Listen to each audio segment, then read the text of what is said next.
Chère communauté, bonjour.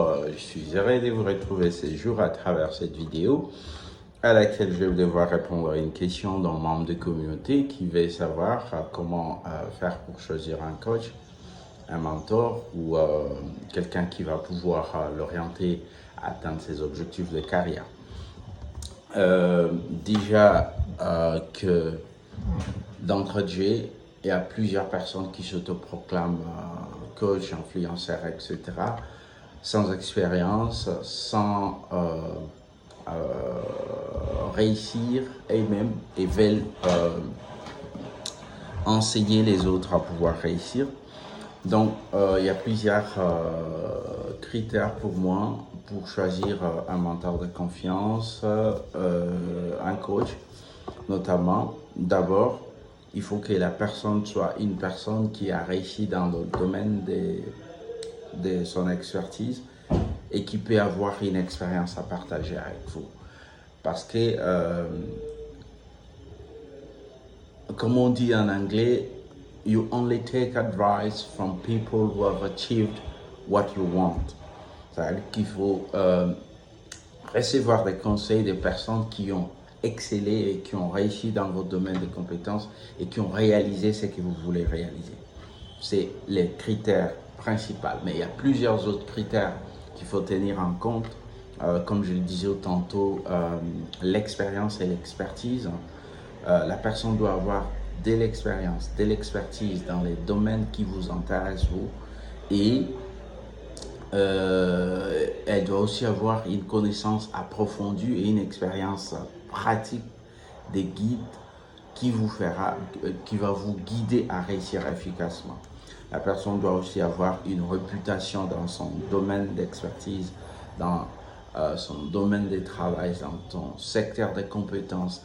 La réputation, c'est les témoignages que vous recevez d'autres personnes qui ont déjà bénéficié de son orientation, de son conseil, et qui ont succédé et qui ont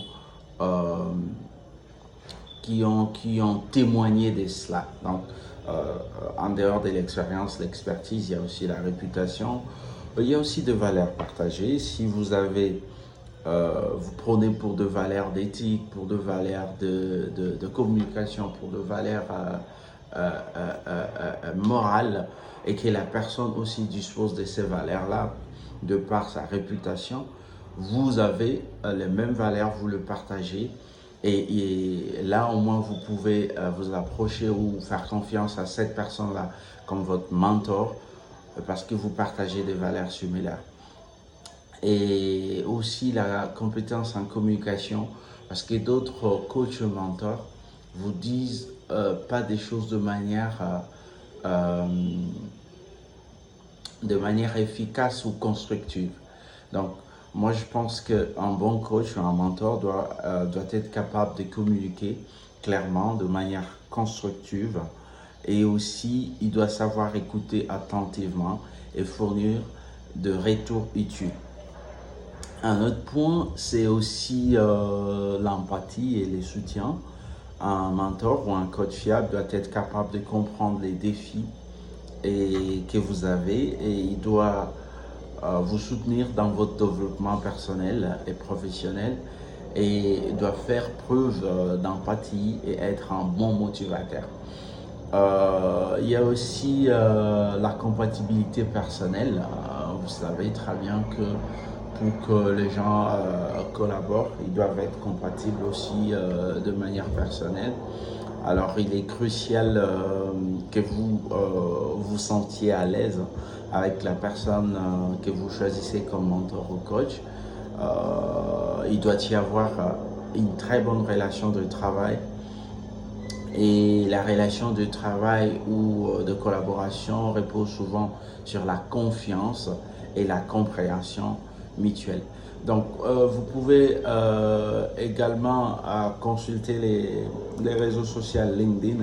Sur LinkedIn, il y a plusieurs personnes qui offrent les mentorats, qui offrent l'accompagnement dans l'insertion professionnelle et qui offrent aussi des conseils gratuits. Il y a certains forums qui ont pour objectif de réunir des professionnels du domaine ou du secteur de tous les secteurs d'activité qui répondent aux questions de personnes qui veulent avoir des informations liées à comment choisir telle ou telle filière, comment réussir dans tel ou tel domaine de compétences, etc., etc.